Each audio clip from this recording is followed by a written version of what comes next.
விஜய் சேதுபதியோட கிராஃபை பார்த்தீங்கன்னா அப்படி மேலே இங்கேயும் போயிட்டு வந்துகிட்டே இருக்கும். அவரால் ஒரு ஸ்டடியாக ஒரு இடத்துல இருக்கவே முடியல. அது அவருடைய தவறா அல்லது எத்தனை வருஷம் ஒரு படத்துக்காக காத்திருப்பார் சொல்லுங்கள். 2 வருஷத்துக்கு மேலே அவர் இந்த படத்துக்காக வெயிட் பண்ணியிருக்காரு.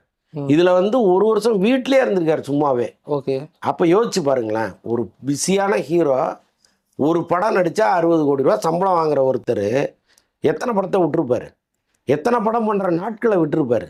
அப்போ எவ்வளவு லாஸு. அவ்வளோத்தையும் விட்டுட்டு தான் அவர் வாடிவாசலுக்காக உட்காந்துருக்காரு. டிஆரும் அனிருத்தும் சேர்ந்து ஒரு ஃபஸ்ட்டு சிங்கிள் நடிச்சிருக்காங்க, சன் பிக்சர்ஸில் எடுத்திருக்காங்க. விரைவில் வரப்போகுது. இந்த 1000 கோடி கான்செப்ட்டுங்கிறதெல்லாம் நம்ம படம் ஓடின பிறகு தான் பேசணும். ஏன்னா எப்போவுமே ஒரு படம் வரதுக்கு முன்னாடியே 1000 கோடி 1000 கோடின்னு சொல்லி 100 கோடி கூட வரமாட்டேங்குது. மூத்த பத்திரிகையாளர் அந்தனன் சார் நம்மளோட நினைச்சிருக்காரு. வணக்கம் சார். வணக்கம் சார். சமீபத்தில் விஜய் சேதுபதி அவருடைய ஏஸ் திரைப்படம் வந்தது. ஏஸ் திரைப்படம் பார்க்கும்போது நம்மளுக்கு ரொம்ப என்ன விஜய் சேதுபதி இந்த மாதிரி படங்களை நடிச்சுக்கிட்டு இருக்காருன்னு ஒரு மிகப்பெரிய வருத்தம் நம்மளுக்கு இருந்தது. எதனால சார் ஒரு நல்ல மகாராஜான்னு ஒரு தரமான படம் கொடுத்துட்டு திரும்பவும் எதுக்கு அவர் பின்னாடியே போகிறார்? ஆக்சுவலாக விஜய் சேதுபதியை பொறுத்தளவுக்கு அவருடைய நண்பர்களை எப்போவுமே அவர் விட்டு கொடுக்க மாட்டார். இப்போ இந்த ஏஸ் படத்தினுடைய இயக்குனரும் தயாரிப்பாளரும் அவருடைய நண்பர். ஸோ இப்போ அவருக்கு ஒரு படம் கொடுக்கணும் அப்படின்னு ஒரு கமிட்மெண்ட், ஓரல் கமிட்மெண்ட் கொடுத்த பிறகு நம்ம அதுலேருந்து பின்வாங்கக்கூடாதுன்னு அவர் நினைக்கிறாரு. அதனால் பண்ண படம் தான் அது. ஆனால் அதே நேரத்தில் நம்முடைய நண்பர் தானே, இன்னும் கொஞ்சம் பெட்டரான ஒரு கதையோடு வாங்கன்னு சொல்லலாம்ல. அது ஏன் அவர் சொல்ல மாட்டேங்கிறாருன்னு நமக்கு தெரியல. அவருடைய நீங்கள் விஜய் சேதுபதியோட கிராஃபை பார்த்தீங்கன்னா அப்படி மேலே இங்கேயும் போயிட்டு வந்துகிட்டே இருக்கும். அவரால் ஒரு ஸ்டடியாக ஒரு இடத்துல இருக்கவே முடியல. அது அவருடைய தவறா அல்லது வேறு ஏதாவது புறக்காரணங்கள் இருக்கா? அதான் இளகிய மனம் உள்ளவராகவும் இருக்கார் அவர். ஸோ அது ஒரு காரணமாக இருக்கா அப்படிங்கிறது புரியல. பட் இருந்தாலும் இன்றைக்கி சினிமா இருக்கிற நிலைமையில் தொடர் வெற்றி நீங்கள் கொடுக்கலன்னா அது யாராக இருந்தாலும் கஷ்டந்தாங்கிறத நம்ம அடுத்தடுத்து பார்த்துட்டே இருக்கோம். விஜய் சேதுபதி சீக்கிரம் புரிஞ்சுக்கணும். அது எதுக்காக நான் சொல்கிறேன்னா, பெரிய நடிகர்கள் படங்கள் தொடர்ந்து இங்கே டிசாஸ்டர் ஆகிட்டே இருக்குது. சமீபத்தில் விக்ரம் அவருடைய படமும் எதிர்பார்த்த அளவுக்கு போகலை. அதனால தான் சொல்கிறேன், நம்ம கொஞ்சம் சினிமா கதை கேட்கும் போது கொஞ்சம் யோசிக்கணும் அப்படின்னு தோணணும்ல சார். அதுக்கு தான் சொல்கிறேன், இவங்களுக்கெல்லாம் கதை இலாக்கான்னு ஒன்று இருக்கா? இவங்களுக்கெல்லாம் டிஸ்கஷன் பண்ணுறது ஆள் இருக்காங்களா, இல்லை சுயமாக யோசிக்கிறாங்களா? கதை அவங்க சுயமாக தான் கேட்குறாங்க. நீங்கள் கதை இலாக்கான்னு ஒன்று யாருமே வைக்கல. யாராவது ரொம்ப ரேராக அதை செய்கிறாங்க. ஆனால் எனக்கு என்ன தோணுது அப்படின்னா, இங்கே இந்த சினிமாவில் தான் சம்பாதிக்கிறீங்க, இந்த சினிமா தான் உங்களுடைய வாழ்வாதாரம். அப்படி இருக்கும் பொழுது இத்தனை கோடி சம்பளம் வாங்குற நீங்கள் சில லட்சங்கள் செலவு பண்ணால் ஒரு டீம் ரெடி ஆயிடும். ஒரு 5 பேர் உட்கார வைங்க, தினந்தோறும் ஒரு 3 கதையை கேளுங்க, ஃபில்ட்ரு பண்ணி ஒரு கதையை ஹீரோட்ட சொல்ல வைங்க. பாக்கி எல்லாம் இங்கே கீழே இருக்கிறவங்க கேட்கட்டும். கேட்டு ஒரு கதையை ஹீரோ கேட்டார்னா அது நல்லா இருக்கிற பட்சத்தில் அவருக்கு அதில் பண்ணலாம். இதுக்காக பணமோ நேரமோ செலவு பண்ண மாட்டேங்கிறாங்க. அதுதான் இங்கே இருக்கிற மிகப்பெரிய மைனஸ்ஸு. இதில் விஜய் சேதுபதியும் 10ல் ஒருத்தராக இருக்கார். ஏன்னா ஒரு காலத்தில் ஷார்ட் ஃபிலிம் இயக்குநர்களுக்கு ஒரு மிகப்பெரிய ஃப்ளாட் அமைச்சு கொடுத்தது அவர் தான். இன்னைக்கு பல கிரியேட்டர்ஸும் தைரியமாக உள்ளே வர்றாங்கன்னா அது காரணமே விஜய் சேதுபதி அவர்கள் தான். அதே நேரத்தில் அவரையும் பாதுகாத்துக்கணும்ல சார்? ஆமாம்மா, கட்டாயமாக. அதான் நான் சொல்கிறேனே, அவர் ஒரு டைரக்டர், வெற்றிப்பட இயக்குனர், தோல்விப்பட இயக்குனருங்கிற கணக்கெல்லாம் அவர் கிடையாது. அதெல்லாம் பார்க்க மாட்டார். நிஜமாக நல்ல பண்பு தான், அதெல்லாம் நம்ம குறை சொல்லவே முடியாது. பட் சினிமாவில் இன்னும் கொஞ்சம் கவனமாக இருக்கணுங்கிறது நாம் சொல்லி அவர் தெரிஞ்சுக்க வேண்டிய அவசியம் இல்லை. அவருக்கு இத்தனை வருஷம் சினிமாவில் அவருக்கு ஒரு அனுபவம் கட்டாயமாக வந்திருக்கும். பட் என்னவோ தெரியல, நடுவில் சறுக்கி எந்திரிச்சு வந்துகிட்டே இருக்கார். சூர்யா அவர்கள் பார்த்தீங்கன்னா ஒரு படம் கொடுத்தாரு, அது ரொம்ப எதிர்பார்த்த அளவுக்கு போகலைன்னு வச்சுக்கோங்களேன். இப்போ அடுத்த படம் எந்த அளவுக்கு சார் வந்திருக்கு? ஏன்னா அது எதிர்பார்ப்பு அதிகமாக இருக்குல்ல. ஏன்னா அதில் ஆர்ஜே பாலாஜி இருக்கார். ஆமாம், அது ஃபன்னாக வந்திருக்கா, இல்லை சூர்யா ஸ்டைலே ரொம்ப ஆக்ஷனாக வந்திருக்கா? இல்லை, அது ரொம்ப ஒரு மாதிரி எல்லாமே கலந்த ஒரு படமாக, ரொம்ப கமர்ஷியல் படமாக வந்திருக்கு. ஆர்ஜே பாலாஜி பேசிக்கலாக ரொம்ப கலகலப்பான ஒரு மனிதர் அவர்.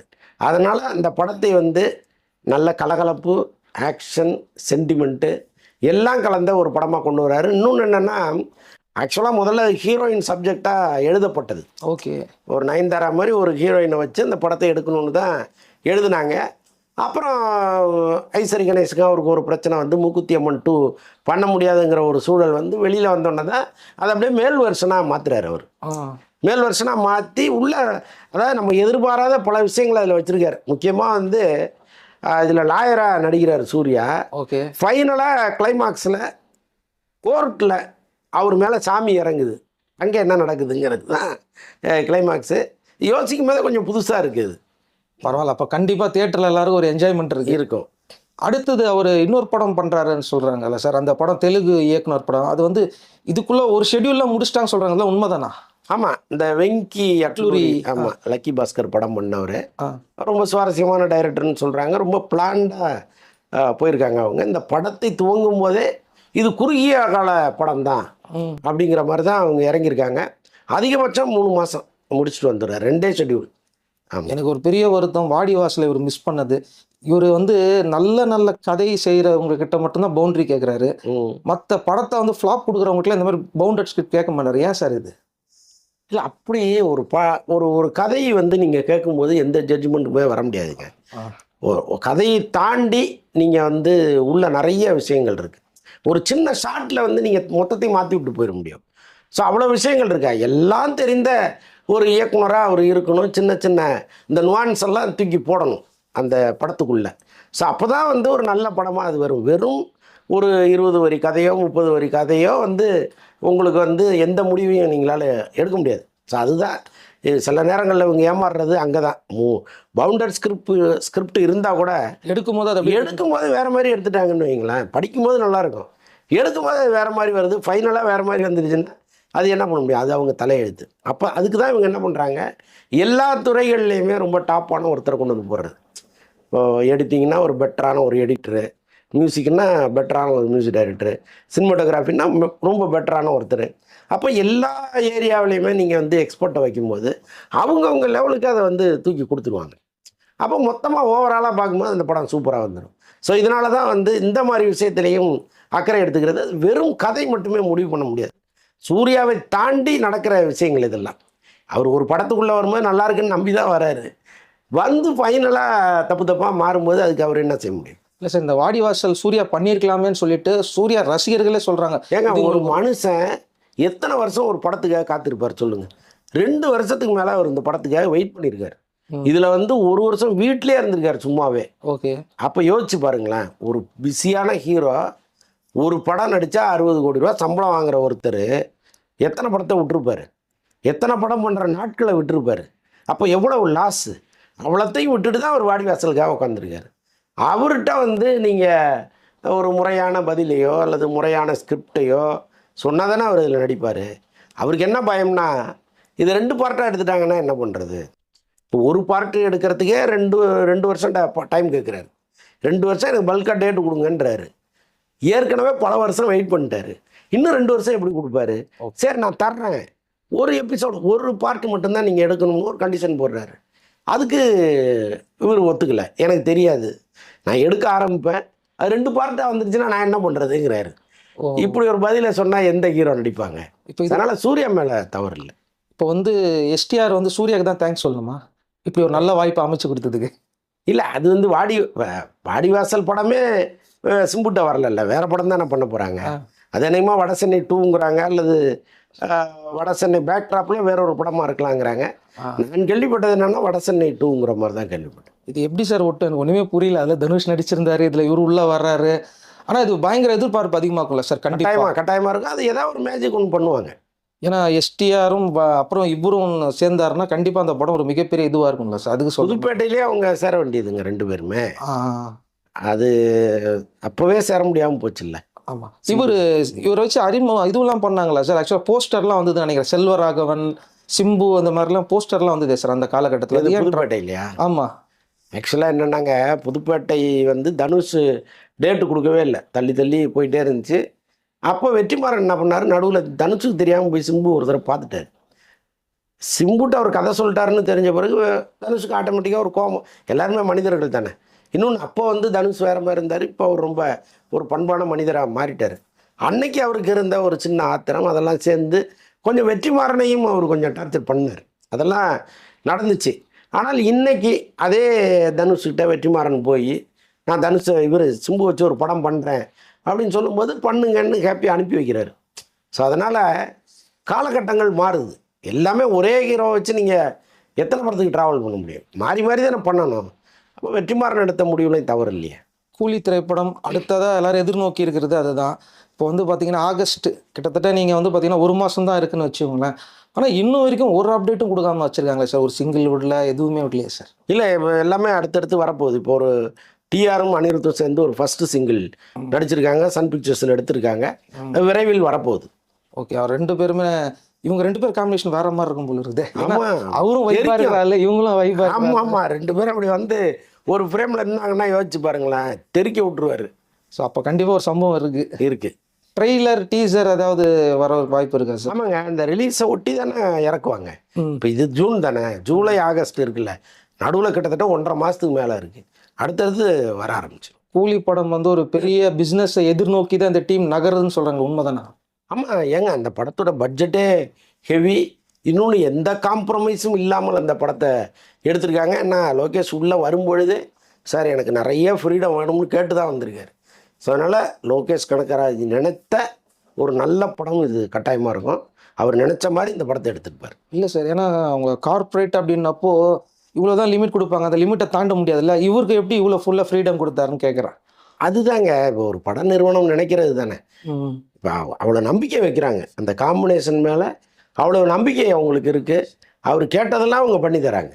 ஓகே, அப்போ ரஜினி சார் வந்து ஹாப்பின்றாங்களே, அது உண்மைதானா? இந்த படம் தக் லைஃப் வர்றதுக்கு முன்னாடி வரைக்கும் அவருக்கு ஹாப்பி, வந்த பிறகு அவர் கொஞ்சம் ஷாக் ஆகிட்டாருங்கிற மாதிரி தான் சொல்கிறாங்க. ஏன்னா அவ்வளோ பெரிய லெஜண்ட்ஸ் இணைந்த படத்தையே இப்படி கழுவி ஊற்ற ஆரம்பிச்சிட்டாங்க. அப்போ நம்ம படத்துக்கு என்ன எதிர்பார்ப்பு, என்னவா அதை வந்து எடுத்துப்பாங்க, இவ்வளவு கவலைகளும் அவருக்கு இருக்குது. அப்போ கண்டிப்பாக லோகேஷ் கிட்ட பேசியிருப்பாரு, நல்லா பார்த்து 1க்கு 10 தடவை கூட உட்காந்து எடிட் பண்ணுங்க. ஆமாம், யாரும் எதுவும் தவறாக பேசிடாத அளவுக்கு பார்த்து. ஆனால் இவர் எப்போவுமே கொஞ்சம் அந்த என்டர்டெயின்மெண்ட் வேல்யூ கொடுக்குற ஆள் தானே சார் ரஜினி சார். ஆல்மோஸ்ட் ரொம்ப ட்ரையாக கொண்டு போக மாட்டார், அதுக்கு சொல்கிறேன். இல்லை அவரும் வந்து அதை பார்ப்பாரு, லோகேஷ் கனகராஜ் அதை பார்ப்பார்ல. அதுதான் சொன்னேன் நான். இன்னொன்று லோகேஷ் கனகராஜுக்கே ஒரு இது இருக்கு இல்லையா, ஒரு பொறுப்பு இருக்குல்ல. ஏன்னா இவ்வளோ பெரிய ஆர்டிஸ்ட்டை கூப்பிட்டு வரோம் ரஜினியை. ஏற்கனவே அவருக்கு வந்து ஜெயிலர் 2ன்னு ஒரு பெரிய ஹிட்டு. ஸோ அப்படி இருக்கும்பொழுது நம்ம அந்த ஹிட்டை தக்க வைக்கணும். பல சிக்கல் இருக்குது அதில், எல்லாத்தையும் உணர்ந்து தானே எடுத்திருப்பார். ஏன்னா சத்யராஜும் ரஜினி சாரும் முடியாத ஒரு சங்கராலே இணைக்க முடியாத ஒரு காம்போ உள்ளே கொண்டு வந்திருக்காங்க, அதுக்கு சொன்னேன் நான். சத்யராஜ் இதில் உடனே கூட ஒத்துக்கலையே. அவருக்காக காத்திருந்து தான் லோகேஷ் அவரை கமிட் பண்ணியிருக்காரு. நீங்கள் கதையை சொல்லுங்கள், நான் கேட்பேன், பிடிச்சிருந்தா பண்ணுவேன் அப்படின்னு சொல்லி அதுக்கப்புறம் இவர் எல்லாமே முழுமையாக ரெடி பண்ணிவிட்டு, ஏதாவது 4 வரி 10 வரியில் சொன்னாலாம் அவர் ஒத்துக்க மாட்டார். ஃபுல்லாக அவருடைய போர்ஷன் என்னென்ன டயலாகு எல்லாத்தையும் போய் சொல்லி அதுக்கப்புறம் அவர் சம்மதிக்க வச்சு பெரிய விஷயம் நடந்திருக்குல்ல. அப்புறம் இல்லை பார்க்கும்போது ரஜினி சாரும் சத்யராஜும் பழசெல்லாம் மறந்துட்டு நல்லா பேசிகிட்டு இருந்தாங்களா சொல்கிறாங்க, நண்பர்களாக மாறிட்டாங்க. இல்லைங்க, அதுதான் சொல்கிறேனே. இப்போ ஒரு காலத்தில் இவருக்கு ஒரு இன உணர்வு இருந்துச்சு, அவர் சில கட்டாயங்களில் பேச வேண்டியது இருந்துச்சு. ஸோ அதெல்லாம் நடந்துச்சு. பட்டு காலம் போக போக 2 பேருமே இன்றைக்கி பழுத்த பழம் போயிட்டாங்க. அப்புறம் இதுக்கப்புறம் நீங்கள் வந்து அந்த முரணோடு வாழ்ந்து என்ன இருக்குது, அதனால் அதெல்லாம் மறந்துடும். ஏன்னா அவரும் சில இடங்களில் பேசும்போது கான்ஃபிடென்ட்டாக சொல்லியிருக்காரு, நல்லா பண்ணியிருக்காரு லோகேஷ். இதுவெல்லாம் காமிச்சாராமே, என்னென்னலாம் எடுத்தீங்க சொல்லலாம் பார்த்தப்போ ரொம்ப நல்லா இருந்ததுன்னு அவரே சொல்லியிருக்காரு. சத்யராஜ் அவ்வளோ சீக்கிரத்தில் வாய் திறந்து சொல்ல மாட்டார், அதுக்காக. ஆமாம் ஆமாம். ஏன்னா எதுவாக யார் நண்பர்களாக இருந்தால் கூட அதை பார்ப்பாரு. ஏன்னா அவரும் ஒரு இயக்குனர்னு சொல்கிறாங்க நிறைய பேர், அதை வச்சு தான் நான் சொன்னேன். ஆமாம். இப்போ கூலி படம் வந்து எவ்வளோ பெரிய ஒரு 1000 கோடின்லாம் சொல்கிறாங்க. பட் அதெல்லாம் தாண்டி இந்த படத்துடைய ஓடிடி இதெல்லாம் கொஞ்சம் நல்லா பெருசாக இது ஒய்டாக இருக்கா சார்? சன் பிக்சர்ஸ் அவங்க பிஸ்னஸ் பண்ணாங்கன்னா தெரியாது அவங்களுக்கு. அதுதான் அவங்களுக்கு எல்லா நுணுக்கமும் தெரிஞ்சவங்க, அவங்க சிறப்பாக பண்ணுவாங்கன்னு. இந்த 1000 கோடி கான்செப்ட்டுங்கிறதெல்லாம் நம்ம படம் வந்து ஓடின பிறகு தான் பேசணும். ஏன்னா எப்போவுமே ஒரு படம் வரதுக்கு முன்னாடியே 1000 கோடின்னு சொல்லி 100 கோடி கூட வரமாட்டேங்குது. அதனால் அந்த வார்த்தையே முதல்ல மறந்துட்டு எரேஸ் பண்ணிவிட்டு வர்றபடி வரட்டும், ஒரு படம் எடுத்துருக்கோம் பாருங்கள், நல்லா வந்தால் ஓகே அப்படிங்கிற மாதிரி தான் படம் எடுக்கணும். கூலி படத்துடைய ஒரு சின்ன சாங்கை வந்து வெளிநாட்டில் அனிருத் பாட்னர் பார்த்தீங்களா, பயங்கரமாக இருந்துச்சு. அது இவருக்கு மட்டும் நீங்கள் சொன்ன மாதிரி தனியாக ஒரு ஹார்மோனி போட்டி வச்சிருக்காரு. அதுக்கு மக்கள் மத்தியில் இப்போ அதை வைபை பரப்பை விட்டுட்டார் அவர். அவன் இன்னொன்று, இப்போ முதல்ல ஒரு இசையமைப்பாளர் ஒரு ஹீரோவை ரசிக்கணும், அப்போ தான் உள்ளேருந்து வரும். இளையராஜான்னா கண்ணை மூடிட்டு அவருக்கு யாருமே தெரியாது, பாட்டு தான் தெரியும். ஆனால் மற்ற இசையமைப்பாளர்கள் அப்படி இல்லைல்ல. இப்போ யாருக்கு என்ன மாதிரி போடணும்னு நினச்சி போடுவாங்கல்ல. ஸோ இப்போ அவர் வந்து ரஜினி ரசிகனாக இருக்கார் அனிருத். ஸோ அதனால தான் அவருக்குன்னு ஸ்பெஷலாக நிறையா வருது. இப்போ இந்த படத்துலேயே வந்திருக்கு. இன்னொன்று லோகேஷ் அனிருத் அந்த நட்பு ஒன்று தனியாக இருக்குது. ஸோ எல்லாம் சேர்ந்து அமையிறது தானே. ஸோ கண்டிப்பாக இப்போ அடுத்தது எல்லாரும் இந்த படத்தை பற்றி தான் ஏதாவது ட்ரெய்லர் விடுங்க, சாங்ஸ் விடுங்க அப்படின்னு. ஏன்னா கடைசி படம் ஹிட் ஆயிடுச்சுன்னா ஒரு எதிர்பார்ப்பு இருக்கும்ல சார், அதுக்கு தான் கேட்டேன், வேற ஒன்றுமே கிடையாது. சன் பிக்சர்ஸ் ஹாப்பியாக இருக்காங்களா படம் எடுத்து முடிச்சது? அவங்களுக்கு தெரியும்ல என்னப்பா செலவுகள் இப்படி வந்திருக்கு, இதெல்லாம் பார்த்து அது கேட்குறேன். இல்லை இப்போ தானே ஒர்க் போயிட்டுருக்கு. எப்போவுமே படம் முடிந்த பிறகு கலாநிதி மாறன் பார்ப்பாரு, அவருடைய மனைவி பார்ப்பாங்க. அவங்க ஜட்ஜ்மெண்ட் வந்து ரொம்ப கரெக்டாக இருக்கும்னு சொல்லுவாங்க. ஸோ அதனால் வந்து இன்னும் அவங்க பார்த்தாங்களாங்கிற தகவல் வரல, வந்தால் நம்ம அப்டேட் பண்ணுவோம். ஸோ அவர் வந்து மேல் ஆடியன்ஸ் மட்டும் இல்லை, ஃபீமேல் ஆடியன்ஸ் கிட்ட இருந்து பாசிட்டிவாக வந்து ஆல்மோஸ்ட் படம் வெற்றி நினைக்கிறாரா? ஆமாம்மா, இல்லை அவங்க ஜட்ஜ்மெண்ட்டு ரொம்ப கரெக்டாக இருக்கும்னு சொல்லுவாங்க. ஓ அப்படியா, சரி ஓகே. இப்போ ஏன்னா எல்லாம் இதாக எதிர்பார்த்துக்கிட்டு இருக்காங்க ஃபுல் அண்ட் ஃபுல். இப்போவே கூலி வருமான லோகேஷ் கனகராஜை போயிட்டு டார்ச்சர் பண்ண ஆரம்பிச்சிட்டாங்க, அப்டேட் கொடுங்க அப்டேட் கொடுங்கன்னு. அவர் மனநிலை எப்படி இருக்குது சார்? ஹாப்பியாக இருக்குதா இல்லை கொஞ்சம் டென்ஷனாகவே இருக்கிறா? எல்லாமே இந்த தக் லைஃப் வந்து ஒரு பதட்டத்தை கொடுத்துருக்குங்க. நம்ம காட்சிகளை ஏதாவது ட்ரோல் பண்ணிடாமல் பார்த்துக்கணும் அப்படின்றது. ஆமாம், இன்னொன்று வந்து இந்த நேரத்தில் வேணால் நம்ம கேட்கலாம், இந்த 2.25 மணி நேரம் 3 மணி நேரம் படத்தை தயவுசெய்து விட்டுருங்க, 2.5 மணி நேரம் கொடுங்க, அது போதும். ஏன்னா லோகேஷ் கனகராஜுக்குன்னு சேர்த்து சொல்ல வேண்டியதாக இருக்குது. அவர் வந்து விக்ரம் படமெல்லாம் கிட்டத்தட்ட 3 மணி நேரம் படம், அது ஏதோ நம்ம ரசிச்சிட்டோம். அதுக்கப்புறம் வந்த படங்கள் லியோலாம் வந்து இந்த லெங்க்த் காரணமாகவே நம்மளை டயர்ட் ஆகிருச்சு. அப்போ 2.5 மணி நேரம் படம் அதை தாண்டாமல் இருந்துருச்சுன்னா அது எவ்வளவு சுமாரான படமாக இருந்தால் கூட நம்ம ரசிச்சிருவோம். 2.25 மணி நேரம் 3 மணி நேரம் படம்னா சூப்பராக இருந்த படத்தை கூட கொட்டாய் விட்டுருவோம். அதுதான் இப்போ நடக்கிறது. இன்னைக்கு கூட ஒரு படம், அது வந்து எந்த அளவுக்குன்னு தெரியல, 3 மணி நேரம் 15 நிமிஷம்னு கேள்வி போகிறோம், கேட்கும் போதே பதட்டமாக இருக்குது. அது என்ன படம்னு ஆடியன்ஸ் பார்த்து தெரிஞ்சுக்கிட்டோம். நன்றி சார். நன்றி.